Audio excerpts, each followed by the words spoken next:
ಎಲ್ರಿಗೂ ನಮಸ್ಕಾರ. ನಾನು ಡಾಕ್ಟರ್ ಪ್ರೇಮ್ ಕುಮಾರ್ ಮಾತಾಡೋದು. ಈಗ ರಾಷ್ಟ್ರಕವಿ ಕುವೆಂಪು ಅವರು ರಚಿಸಿರುವ ಜನಪ್ರಿಯ ವಾಲ್ಮೀಕಿ ರಾಮಾಯಣದ ಯುದ್ಧಕಾಂಡದ 18ನೇ ಅಧ್ಯಾಯ ಇಂದ್ರಜಿತ್ತುವಿನ ಮಾಯಾಯುದ್ಧ ಕೇಳಿ. ಮಕರಾಕ್ಷ ಮಾಡಿದ ಸುದ್ದಿಯನ್ನು ಕೇಳಿ ರಾವಣೇಶ್ವರನು ಮಹಾವ್ಯಸನದಿಂದ ಮತ್ತೊಮ್ಮೆ ತನ್ನ ಮಗನಾದ ಇಂದ್ರಜಿತ್ತುವನ್ನು ರಾಮಲಕ್ಷ್ಮಣನ ಮೇಲೆ ಯುದ್ಧಕ್ಕೆ ಕಳುಹಿಸಿದನು. ಆತನು ಮೊದಲಿನಂತೆಯೇ ಯುದ್ಧರಂಗದಲ್ಲಿ ಬಳಿ ಯಜ್ಞೇಶ್ವರನನ್ನು ಪೂಜಿಸಿ ಕರಿಯ ಮೇಕೆಯೊಂದನ್ನು ಹೋಮ ಮಾಡಿದನು. ಇದರಿಂದ ತೃಪ್ತನಾದ ಯಜ್ಞಪುರುಷನು ಆತನಿಗೆ ಅನೇಕ ನಿಶ್ಚಿತಾಸ್ತ್ರಗಳನ್ನು ಕೊಟ್ಟನು.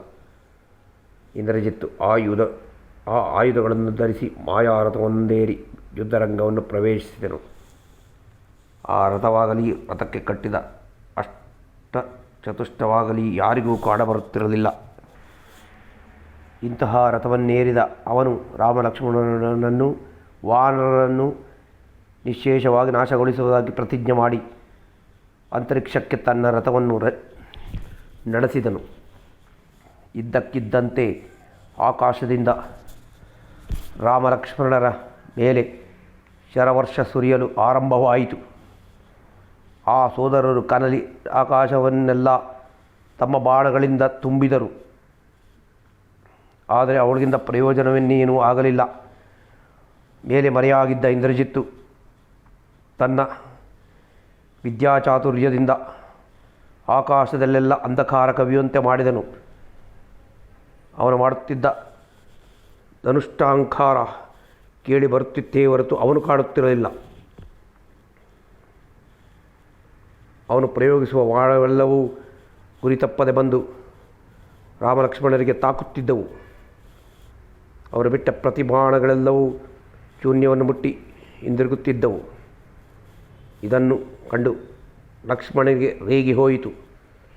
ಆತನು ಬ್ರಹ್ಮಾಸ್ತ್ರವನ್ನು ಪ್ರಯೋಗಿಸುವನೆಂದು ಅಣ್ಣನಿಗೆ ತಿಳಿಸಿದನು. ಆದರೆ ಅದರಿಂದ ನಿರಪರಾಧಿಗಳಾದ ರಾಕ್ಷಸರು ಮಡಿಯವರಾದುದರಿಂದ ಅದನ್ನು ಪ್ರಯೋಗಿಸಬಾರದೆಂದು ಹೇಳಿ ಶ್ರೀರಾಮನು ಆ ರಾಕ್ಷಸನ ಮಾಯಾವಿದ್ಯೆಯನ್ನು ತಾನು ಛೇದಿಸುವುದಾಗಿ ನುಡಿದನು. ಇದನ್ನು ಕೇಳಿದ ಇಂದ್ರಜಿತ್ತು ತನ್ನ ಉಪಾಯ ವಿಫಲವಾದೀತೆಂದು ಹೆದರಿ ಯುದ್ಧ ಮಾಡುವುದನ್ನು ನಿಲ್ಲಿಸಿ ಲಂಕೆಗೆ ಹಿಂತಿರುಗಿದನು.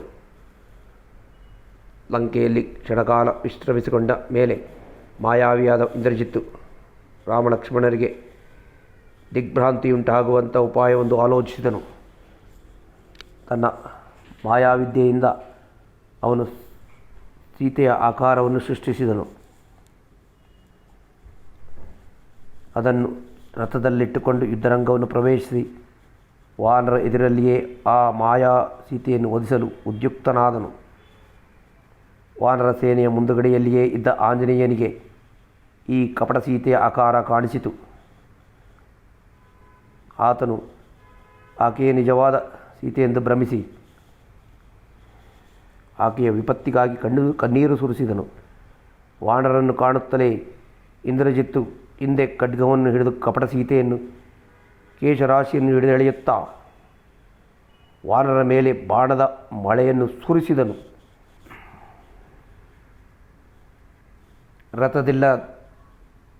ರಥದಲ್ಲಿದ್ದ ಕಪಟ ಸೀತೆ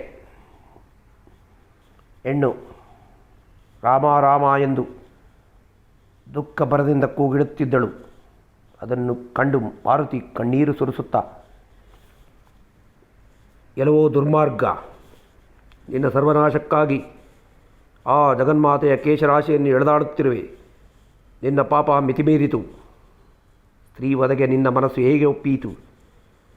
ನೀನಿನ್ನು ಕ್ಷಣಕಾಲವೂ ಭೂಮಿಯ ಮೇಲೆ ಇರಬಾರದು ಎಂದು ಹೇಳಿ ಅವನನ್ನು ಕೊಲ್ಲುವುದಕ್ಕಾಗಿ ಅವನ ಬಳಿಗೆ ನುಗ್ಗಿದನು. ಆಗ ಇಂದ್ರಜಿತ್ತು ಆತನನ್ನು ಕುರಿತು, ಎಲ್ಲವೋ ವಾನರ, ನೀವು ಸೀತೆಗಾಗಿಯೇ ಅಲ್ಲಿವೇ ಇಲ್ಲಿಗೆ ಬಂದದು. ಈಗೋ ಮೊದಲು ಇವಳನ್ನು ಕೊಲ್ಲುತ್ತೇನೆ. ಅನಂತರ ರಾಮಲಕ್ಷ್ಮಣರು ನನ್ನ ಬಾಣಕ್ಕೆ ಬಲಿಯಾಗುತ್ತಾರೆ. ಅವರಿಬ್ಬರಾದ ಮೇಲೆ ನಿನ್ನ ಮತ್ತು ಸುಗ್ರೀವನ ಸರದಿ. ನೀವೆಲ್ಲರೂ ತೀರಿ ಹೋದ ಮೇಲೆ ವಿಭೀಷಣನನ್ನು ವಿಚಾರಿಸಿಕೊಳ್ಳುತ್ತೇನೆ. ಹೀಗೆಂದುಕೊಳ್ಳುತ್ತಾ ಆ ರಾಕ್ಷಸನು ತನ್ನ ಕತ್ತಿಯಿಂದ ಮಾಯಾ ಸೀತೆಯ ತಲೆಯನ್ನು ಕತ್ತರಿಸಿ ನೆಲಕ್ಕೊಗೆದನು. ಇಂದ್ರಜಿತ್ತುವಿನ ಕ್ರೂರ ಕಾರ್ಯವನ್ನು ಕಂಡು ಹನುಮಂತನು ರೋಷಾವೇಶದಿಂದ ರಾಕ್ಷಸರನ್ನೆಲ್ಲ ಉಡಿಗಟ್ಟಿದವನಾದರೂ ಆತನಿಗೆ ಯುದ್ಧದಲ್ಲಿ ಆಸಕ್ತಿ ಕಡಿಮೆಯಾಯಿತು. ಯಾವ ದೇವಿಯ ನಿಮಿತ್ತಕವಾಗಿ ಈ ಯುದ್ಧ ಆರಂಭವಾಯಿತೋ ಆಕೆಯು ಮೃತಿ ಹೊಂದಿದ ಮೇಲೆ ಈ ಯುದ್ಧದಿಂದ ಏನು ಪ್ರಯೋಜನ? ಈ ವೃತ್ತಾಂತವನ್ನು ಸುಗ್ರೀವನಿಗೂ ಶ್ರೀರಾಮಲಕ್ಷ್ಮಣರಿಗೂ ತಿಳಿಸುವುದೊಂದೇ ನಾನೀಗ ಮಾಡಬೇಕಾದ ಕಾರ್ಯ ಎಂಬುದಾಗಿ ಯೋಚಿಸಿದ ಆ ಮಾರುತಿ ಕಪಿವೀರರೊಡನೆ ಹಿಂತಿರುಗಿದನು. ತನ್ನ ಉಪಾಯ ಫಲಿಸುವುದಕ್ಕಾಗಿ ಇಂದ್ರಜಿತ್ತು ಅತ್ಯಂತ ಸಂತುಷ್ಟರಾಗಿ ಚೈತನಿ ಕುಂಬಲವೆಂಬ ದೇವಸ್ಥಾನವನ್ನು ಕುರಿತು ಹೊರಟವನಾದನು. ಅಲ್ಲಿ ಆತನು ದೊಡ್ಡ ಹೋಮವೊಂದನ್ನು ಮಾಡಲು ಉಪಕ್ರಮಿಸಿದನು. ಮಾರುತಿ ತನ್ನ ಅನುಯಾಯಿಗಳೊಡನೆ ಉದ್ವಿಗ್ನ ಹೃದಯದಿಂದ ಶ್ರೀರಾಮಚಂದ್ರನ ಬಳಿಗೆ ಬಂದು ದಾರುಣ ದುಃಖದಿಂದ, ಪ್ರಭು, ಮಹಾ ಅನರ್ಥವಾಗಿ ಹೋಯಿತು. ರಾವಣನ ಮಗನಾದ ಇಂದ್ರಜಿತ್ತು ನಮ್ಮೊಡನೆ ಯುದ್ಧ ಮಾಡುತ್ತಿರುವಾಗ ನಮ್ಮೆದುರಿನಲ್ಲಿಯೇ ಸೀತಾಮಾತೆಯ ಶಿರಚ್ಛೇದ ಮಾಡಿದನು. ಆ ಭಯಂಕರ ಕೃತ್ಯವನ್ನು ಕಣ್ಣಾರೆ ಕಂಡು ಇನ್ನು ಯುದ್ಧ ಮಾಡಲು ಮನಸ್ಸಾಗದೆ ನಿನಗೆ ಸುದ್ದಿಯನ್ನು ಕೊಡಲು ಹೊರಟು ಬಂದೆವು ಎಂದನು. ಆ ಮಾತುಗಳನ್ನು ಕೇಳಿ ಕಿವಿಗೆ ತಾಕುತ್ತಿದ್ದಂತೆಯೇ ಶ್ರೀರಾಮನು ಮೂರ್ಛಿತರಾಗಿ ಬುಡಕಡಿದ ಮರದಂತೆ ಕೆಳಗೆ ಬಿದ್ದನು. ಸುತ್ತಲೂ ನೆರೆದಿದ್ದ ವಾನರರು ಕಣ್ಣೀರುಗರೆಯುತ್ತಾ ಆತನಿಗೆ ಶೈತ್ಯೋಪಚಾರ ಮಾಡಿದರು. ಅಣ್ಣನ ದುರವಸ್ಥೆಯನ್ನು ಕಂಡು ಲಕ್ಷ್ಮಣನು ಕಂಗಾಲಾದನು. ಅಣ್ಣನನ್ನು ಎತ್ತಿ ತೊಡೆ ಮೇಲೆ ಮಲಗಿಸಿಕೊಂಡು ಮಿತಿಯಿಲ್ಲದ ಚಿಂತೆಯಲ್ಲಿ ಮುಳುಗಿ ಹೋದನು. ಧರ್ಮದ ಮೂರ್ತಿಯಂತಿದ್ದ ಅಣ್ಣನಿಗೆ ಈ ದುರವಸ್ಥೆ ಪ್ರಾಪ್ತವಾದ ಮೇಲೆ ಧರ್ಮವೆಂಬುದು ಕೇವಲ ಅರ್ಥವಿಲ್ಲದ ಮಾತು ಅನ್ನಿಸಿತು ಆತನಿಗೆ. ದುರ್ಮಾರ್ಗರಾದ ರಾವಣನು ವರ್ಧಿಸುತ್ತಾ ಶ್ರೀರಾಮನಿಗೆ ಪತ್ನಿವಿಯೋಗದಂತಹ ದಾರುಣ ದುಃಖ ಪ್ರಾಪ್ತವಾದ ಮೇಲೆ ಲೋಕದಲ್ಲಿ ಪಾಪ ಪುಣ್ಯಗಳಿಗೆ ಬೆಲೆಯಲ್ಲಿ ಇದು. ಆ ಕ್ಷಣದಲ್ಲಿ ರಾವಣನನ್ನು, ಅವನ ಲಂಕೆಯನ್ನು ಸುಟ್ಟು ಹಾಕವೆನ್ನಷ್ಟು ರೋಷ ಹುಟ್ಟಿತು ಆತನಿಗೆ. ಅಣ್ಣನನ್ನು ಕುರಿತು, ಪೂಜ್ಯನೇ, ದುಃಖವನ್ನು ತೊರೆ. ಈ ನಿಮಿಷದಲ್ಲಿಯೇ ರಾಕ್ಷಸ ವಂಶವೆಲ್ಲವನ್ನು ನಿರ್ಮೂಲ ಮಾಡಿ ನಿನ್ನ ದುಃಖಕ್ಕೆ ಪ್ರತೀಕಾರ ಮಾಡುತ್ತೇನೆ ಎಂದನು. ಅಷ್ಟರಲ್ಲಿ ಆತನಿಗೆ ತನ್ನ ಅಣ್ಣನು ಸಾಮಾನ್ಯ ಪುರುಷನಲ್ಲವೆಂದು ವಿವೇಕ ಉದಿಸಿತು. ಆದ್ದರಿಂದ ಮಾತಿನ ಸರಳಿಯನ್ನು ಬದಲಾಯಿಸಿ, ಹೇ ಪುರುಷೋತ್ತಮ, ನೀನು ಪರಮಾತ್ಮ ಸ್ವರೂಪಿ ಎಂದು ಮರೆತೆಯಾ? ಈ ಹನಗನೇ, ಮಹಾಮಹಿಮೆಯುಳ್ಳ ನಿನ್ನ ಆತ್ಮವನ್ನು ನೀನು ಅರಿತವನಲ್ಲವೇ? ನಿನಗೆ ಈ ದುಃಖವೆಲ್ಲಿಯದು? ಏಳು ಅಣ್ಣ. ಸೀತಾದೇವಿಯ ಮರಣ ವೃತ್ತಾಂತವನ್ನು ಕೇಳಿ ನಿನಗೆ ಪ್ರಿಯವಾಗಲೆಂದು ನಾನು ರೋಷಾವಿಷ್ಟರಾಗಿ ಮಾತನಾಡಿದೆನು. ಮಹಾಜ್ಞಾನಿಯಾದ ನೀನು ಮೇಲಕ್ಕೆದ್ದು ಮುಂದಿನ ಕಾರ್ಯವನ್ನು ಕೈಗೊಳ್ಳು ಎಂದನು. ಲಕ್ಷ್ಮಣನು ಶ್ರೀರಾಮಚಂದ್ರನನ್ನು ಸಮಾಧಾನ ಮಾಡುತ್ತಾ ಇರಲು ಭೀಷಣನು ವಾನರ ಸೈನ್ಯವನ್ನೆಲ್ಲ ರಣರಂಗದಲ್ಲಿ ಉಚಿತ ಸ್ಥಾನಗಳಲ್ಲಿ ನಿಲ್ಲಿಸಿ ಅಲ್ಲಿಗೆ ಬಂದನು. ಶ್ರೀರಾಮಚಂದ್ರನು ಮೂರ್ಛಿತರಾಗಿ ಬಿದ್ದಿರುವುದನ್ನು, ಲಕ್ಷ್ಮಣನು ಆತನ ತೊಡೆಯ ಮೇಲೆ ಮಲಗಿಸಿಕೊಂಡಿರುವುದು, ಕಣ್ಣೀರು ಕರೆಯುತ್ತಿದ್ದುದನ್ನು ಕಂಡು ಆತನಿಗೆ ಆಶ್ಚರ್ಯವಾಯಿತು. ಆ ವೇಳೆಗೆ ಸುಗ್ರೀವನು ಅಲ್ಲಿಗೆ ಬಂದನು. ನಡೆದ ಸಮಾಚಾರವನ್ನು ಲಕ್ಷ್ಮಣ ಅವರಿಬ್ಬರಿಗೂ ಬಿಕ್ಕುತ್ತಾ ಅಳುತ್ತಾ ತಿಳಿಸಿದರು. ಅದನ್ನು ಕೇಳುತ್ತಲೇ ವಿಭೀಷಣನು ಅಳುವನ್ನು ನಿಲ್ಲಿಸುವಂತೆ ಆತನಿಗೆ ಹೇಳಿ, ಅಯ್ಯ ರಘುಕುಲೋತ್ತಮ, ನೀನು ಕೇಳಿರುವ ಸುದ್ದಿಯೆಲ್ಲವೂ ಸುಳ್ಳು ಸುದ್ದಿ. ಸೀತೆ ಹತ್ಯೆಂಬುದು ರಾಕ್ಷಸ ಮಾಯೆಯೇ ಹೊರತು ನಿಜವಲ್ಲ. ಸಮುದ್ರವನ್ನು ಬತ್ತಿಸುವುದು ಹೇಗೆ ಅಸಾಧ್ಯವೋ ಸೀತೆಯನ್ನು ವಧಿಸುವುದೆಂತೂ ಆಗ ಹೋಗದ ಮಾತು. ಈ ಇಂದ್ರಜಿತ್ತು ನಿಕುಂಬಿಲ ಎಂಬ ದೇವಾಲಯದಲ್ಲಿ ಮಹಾಯಾಗವೊಂದನ್ನು ಆರಂಭಿಸಿದ್ದಾನೆ. ಆ ಯಾಗ ಸಂಪೂರ್ತಿಯಾದೊಡನೆ ಆತನು ದೇವದಾನವರಿಗೂ ಅಜೇಯನಾಗಿ ಹೋಗುತ್ತಾನೆ. ಆ ಕಾರ್ಯಕ್ಕೆ ನಿಮ್ಮಿಂದ ವಿಘ್ನ ಬಾರದಿರಕ್ಕಾಗಿಯೇ ಅವನು ಈ ಮಾಯೆಯಿಂದ ನಿಮ್ಮನ್ನು ಮೋಸಗೊಳಿಸಿದ್ದಾನೆ. ಈಗ ಈ ವ್ಯರ್ಥವಾದ ವ್ಯಸನವನ್ನು ತ್ಯಜಿಸಿ ಮೊದಲು ಆ ರಾಕ್ಷಸ ಕುಮಾರನನ್ನು ಸಂಹರಿಸುವ ಕಾರ್ಯವನ್ನು ಕೈಗೊಳ್ಳಿರಿ ಎಂದನು.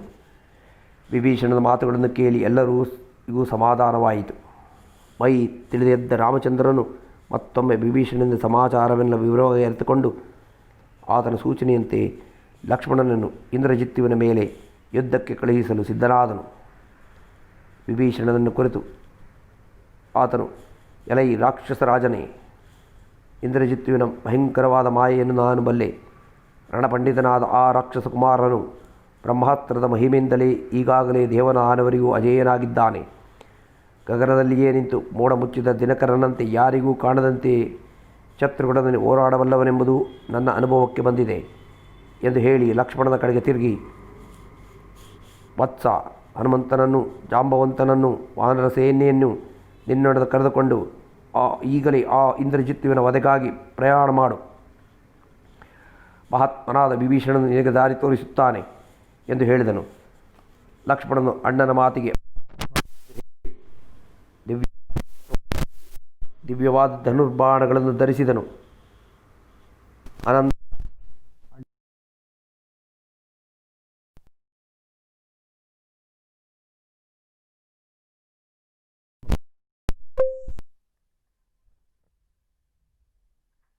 ಅರಣ್ಯಕಾಂಡದ 19ನೇ ಅಧ್ಯಾಯ. ಇಂದ್ರಜಿತ್ತು ವಧೆ. ರಾಕ್ಷಸ ವೀರನಾದ ವಿಭೀಷಣನ ಪರಾಮರ್ಶದಂತೆ ಲಕ್ಷ್ಮಣನು ಸೈನ್ಯ ಸಮೇತನಾಗಿ ಶಕುಂಬಿಲಾ ದೇವಾಲಯದ ಬಳಿಗೆ ಬಂದನು. ಅದರ ದ್ವಾರದಲ್ಲಿ ಸರ್ವ ಸುಸಜ್ಜಿತವಾದ ದೊಡ್ಡ ರಾಕ್ಷಸ ಸೇನೆ ಯುದ್ಧಕ್ಕೆ ಸಿದ್ಧವಾಗಿ ನಿಂತಿತ್ತು.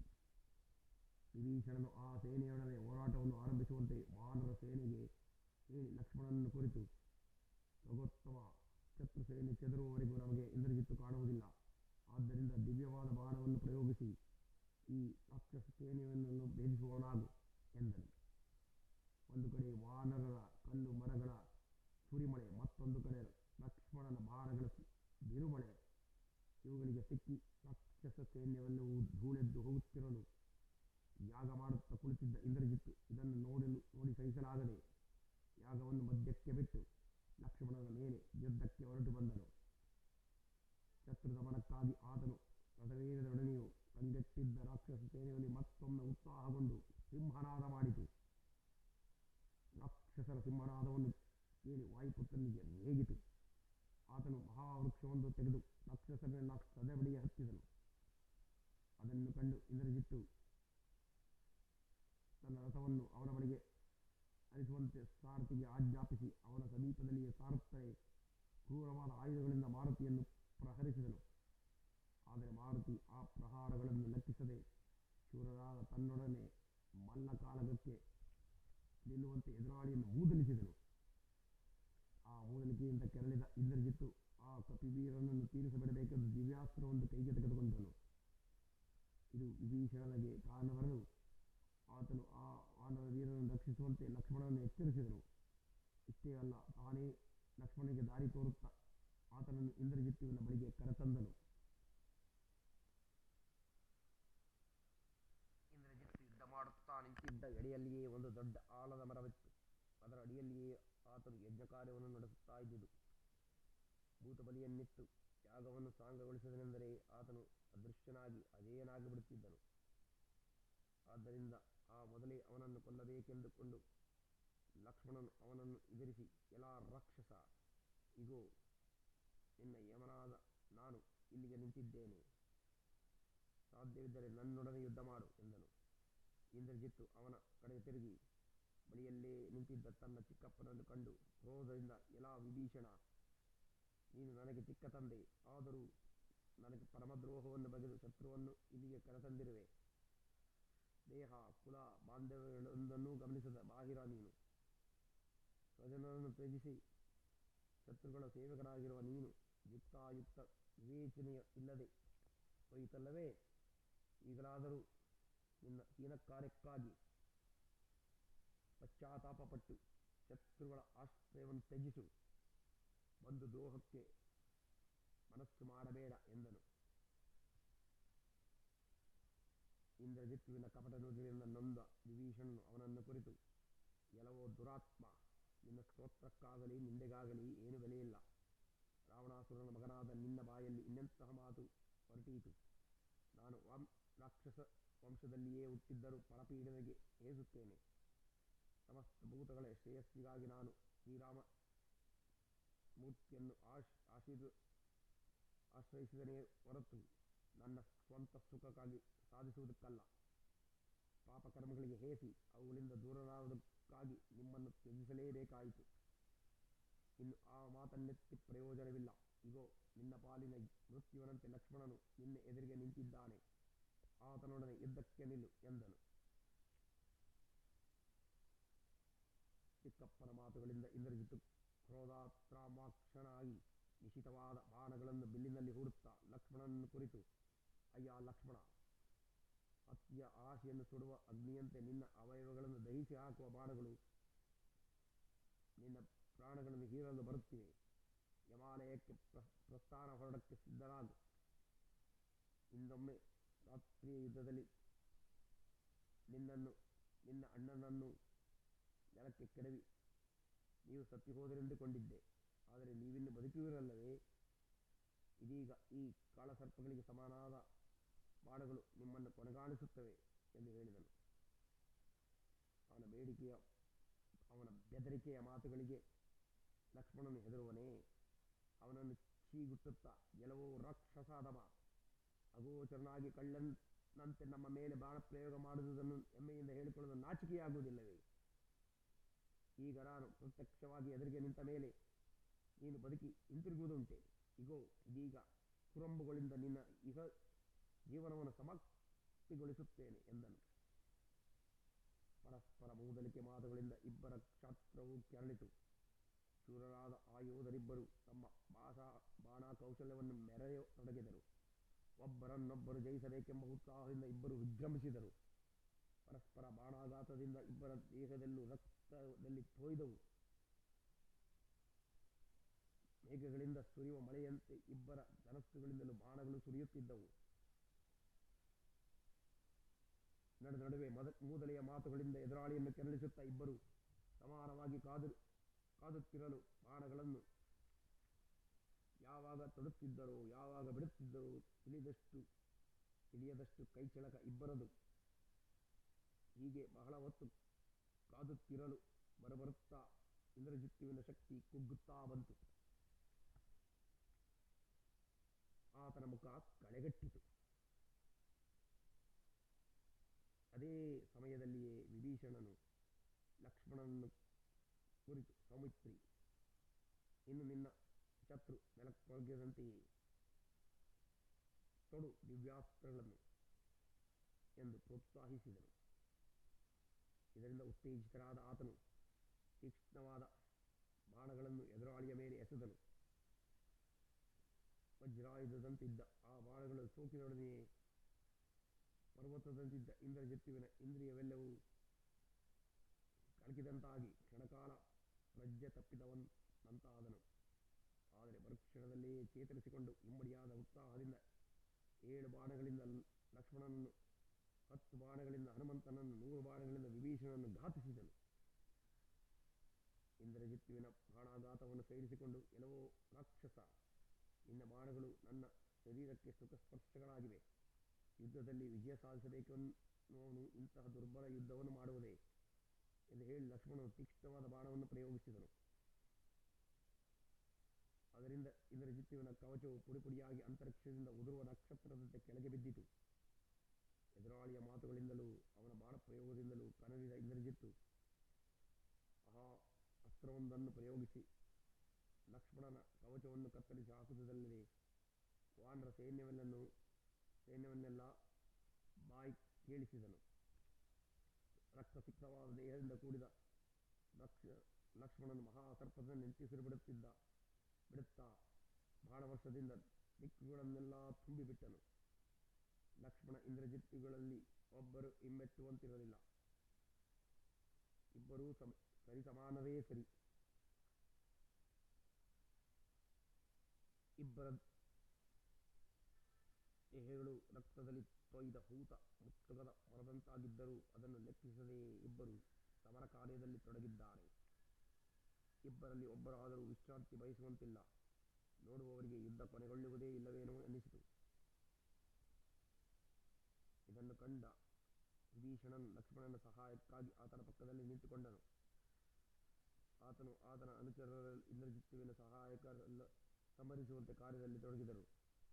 ಅಲ್ಲದೆ ಆತನು ಕಪಿವೀರರನ್ನು ಕುರಿತು, ಎಲೈ ವಾನರ ವೀರರ, ರಾವಣನಿಗೆ ಬೆಂಬಲವಾಗಿ ಉಳಿದಿರುವನು ಈ ಇಂದ್ರಜಿತ್ತು ಒಬ್ಬನೇ. ಇವನ ಸಂಹಾರದಲ್ಲಿ ಸ್ಥಿರಚಿತ್ತಯುಳ್ಳವರಾಗಿ ಯುದ್ಧ ಮಾಡುವವರಾಗಿ ಇವನೊಬ್ಬನು ಮಡಿದರೆ ಇನ್ನು ಉಳಿಯುವವನು ರಾವಣನೊಬ್ಬನೇ.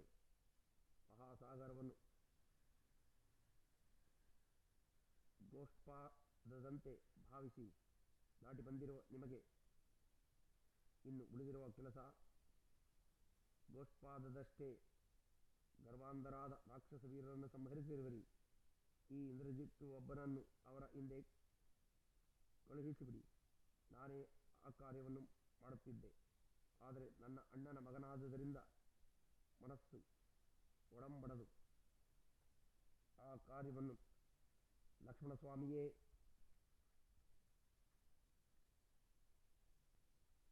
ನೆರವೇರಿಸಲಿ.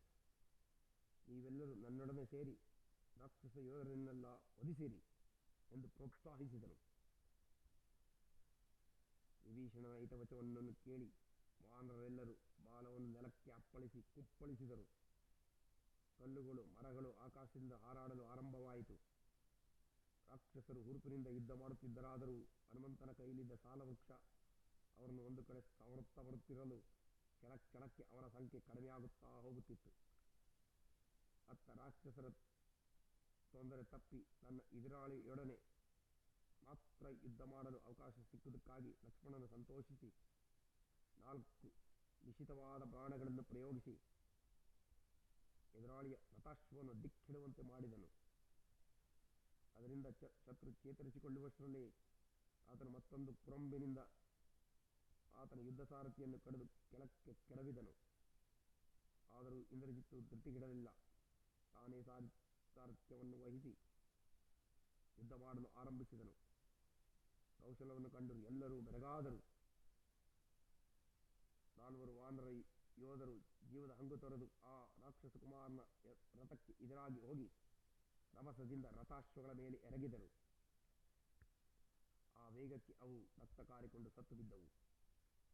ಅನಂತರ ಆ 4 ಸೇರಿ ರಥವನ್ನು ಪುಡಿಗಟ್ಟಿ ಶತ್ರುವಿನ ಬಾಣಾಘಾತಕ್ಕೆ ಸಿಕ್ಕದೆ ಲಕ್ಷ್ಮಣನ ಬಳಿಗೆ ಓಡಿ ಬಂದರು.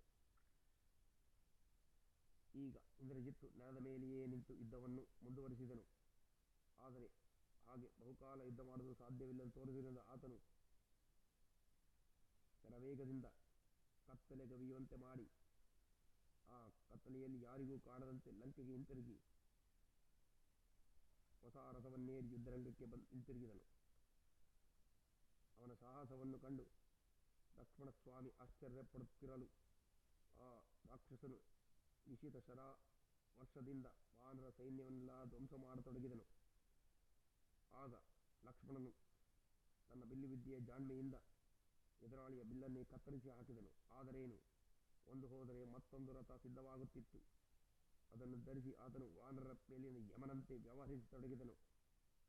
ಅವನನ್ನು ಅಡಗಿಸುವುದಕ್ಕಾಗಿ ಲಕ್ಷ್ಮಣನ ಬಾಣವೊಂದು ಇಂದ್ರಜಿತ್ತುವಿನ ಎದೆಯಲ್ಲಿ ಕೀಲಿಸಿ ಅದರಿಂದ ಅವನು ಎಚ್ಚೆತ್ತುಕೊಳ್ಳುವುದರಾಗಿ ಅವನ ಸಾರಥಿಯನ್ನು ಸಂಹರಿಸಿದನು. ಆಗ ಮತ್ತೊಮ್ಮೆ ಇಂದ್ರಜಿತ್ತು ತಾನೇ ರಥವನ್ನು ನಡೆಸುತ್ತಾ ಯುದ್ಧ ಮಾಡಬೇಕಾಯಿತು.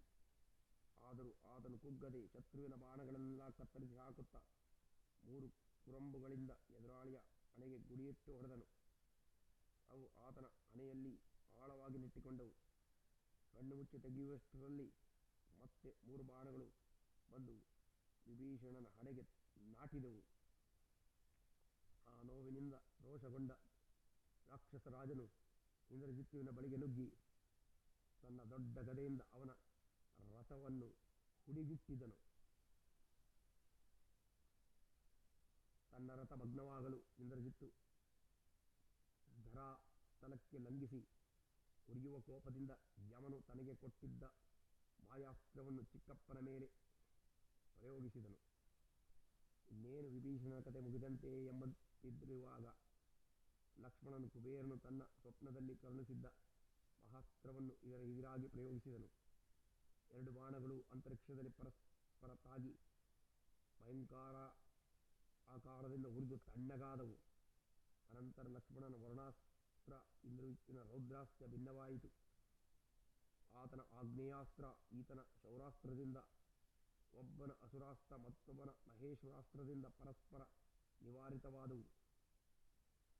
ಕಡೆಗೆ ಲಕ್ಷ್ಮಣನು ಐಂದ್ರಾಸ್ತ್ರವನ್ನು ಧನುಸ್ಸಿನಲ್ಲಿ ಅನುಸಂಧಾನ ಮಾಡಿ, ಎಲೆ ಈ ಬಾಣವೇ, ದಶರಥನಂದನಾದ ಶ್ರೀರಾಮಮೂರ್ತಿ ಧರ್ಮಾತ್ಮನು ಸತ್ಯಸಂಧನು ಸಮಾನ ವೀರನು ಆಗಿರುವುದು ನಿಜವಾದರೆ ನೀನು ಇಂದ್ರಜಿತ್ತುವನ್ನು ವಧಿಸು ಎಂದು ಹೇಳಿ ಆ ಬಾಣವನ್ನು ಕಿವಿಯವರೆಗೂ ಎಳೆದು ಪ್ರಯೋಗಿಸಿದನು. ದಗದಗನೆ ಉರಿಯುತ್ತ ಕಿಡಿಕಾರುತ್ತಿದ್ದ ಆ ಅಸ್ತ್ರ ನಿವಾರಿಸಲಸಾಧ್ಯವಾಗಿ ಇಂದ್ರಜಿತ್ತುವಿನ ರುಂಡವು ಕತ್ತರಿಸಿ ದೇಹದಿಂದ ಬೇರ್ಪಟ್ಟಿತು. ಆ ಮಹಾವೀರನ ದೇಹ ಭೂಮಿಯ ಮೇಲೆ ಕಡಿದು ಬಿದ್ದಿತು. ಅಳಿದುಳಿದಿದ್ದ ರಾಕ್ಷಸರೆಲ್ಲರೂ ಆಯುಧಗಳನ್ನು ಬಿಟ್ಟು ಪ್ರಾಣಾಭಯದಿಂದ ಓಡಿ ಹೋದರು. ಸೂರ್ಯ ಮುಳುಗುವುದರೊಡನೆಯೇ ಆತನ ಕಿರಣಗಳು ಮರೆಯಾಗುವಂತೆ ರಾಕ್ಷಸರೆಲ್ಲರೂ ರಣರಂಗಿನಿಂದ ಅಹಿರ್ಕೃತರಾದರು.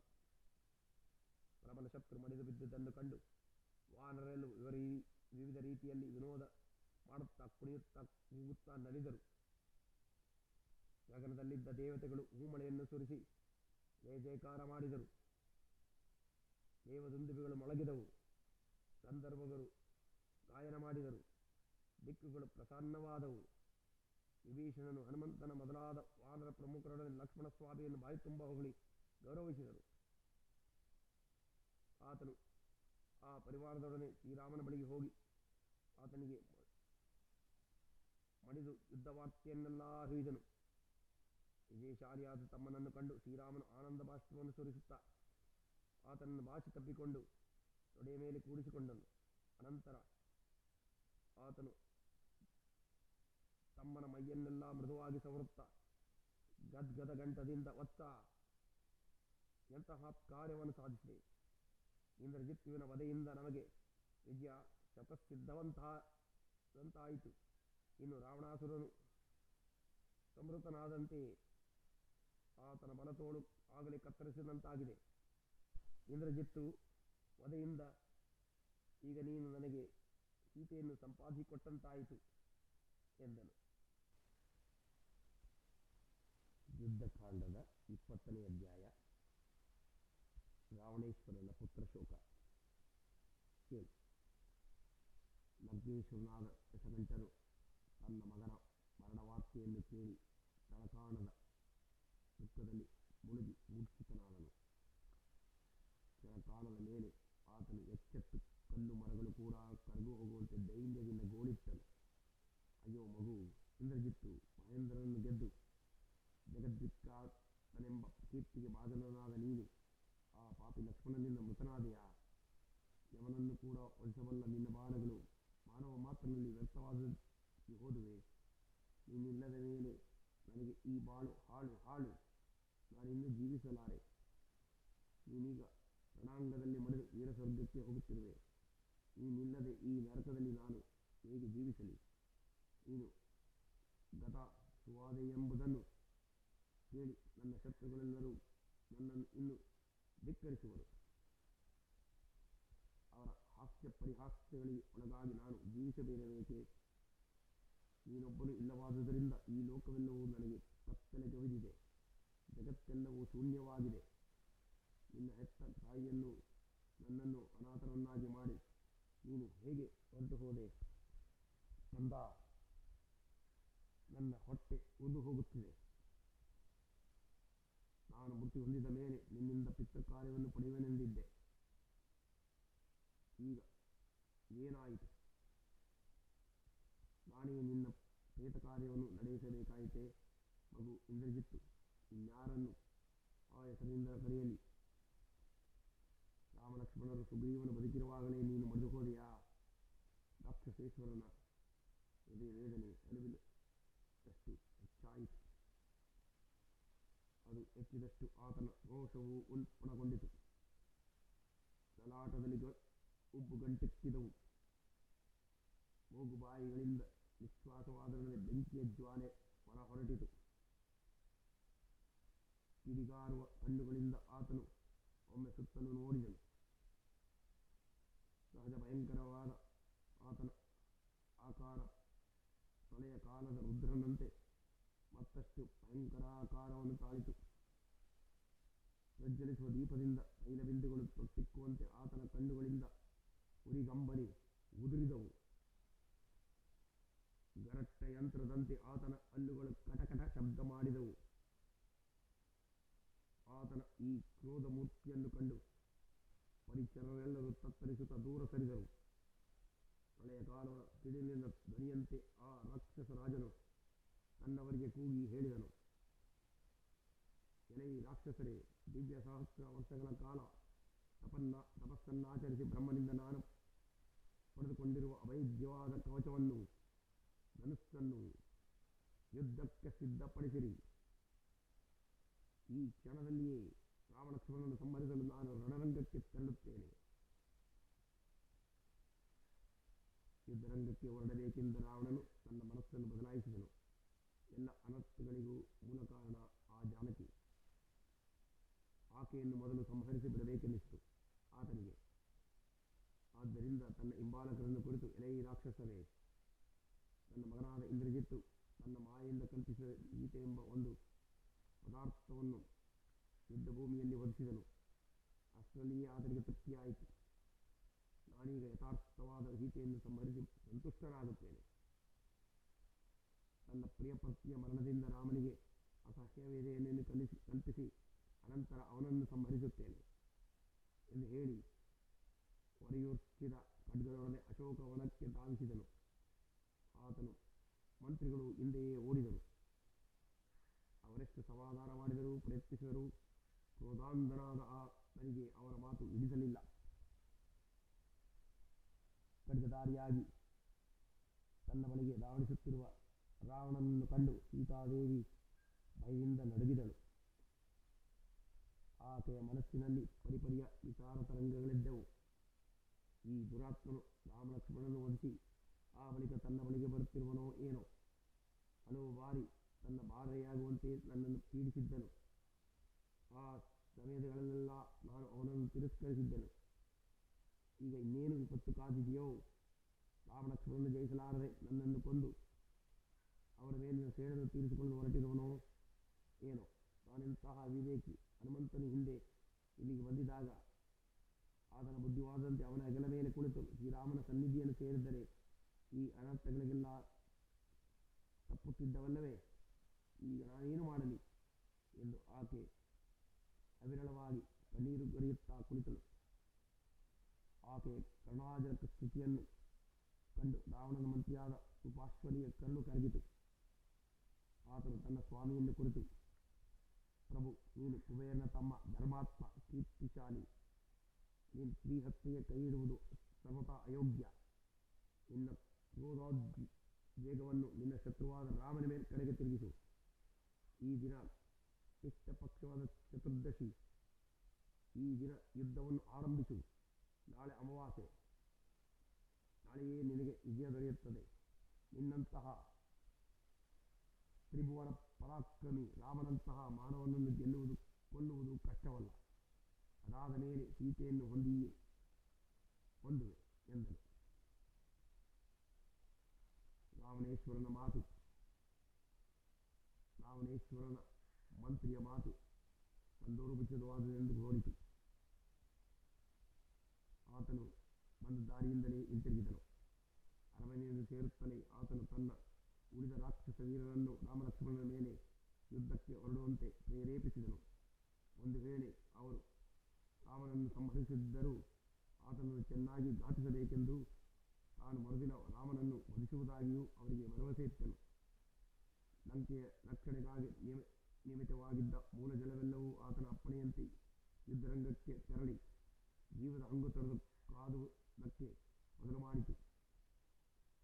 ತಮ್ಮ ಸ್ವಾಮಿಯ ಮನೋವ್ಯತೆಯನ್ನು ಶಮನ ಮಾಡುವ ಮಹೋದ್ದೇಶದಿಂದ ಹೊಡೆದಾಡುತ್ತಿದ್ದ ಅವರ ಪೆಟ್ಟಿನಿಂದ ವಾನರ ಸೈನ್ಯವು ತಲ್ಲಣಿಸಿ ಹೋಯಿತು.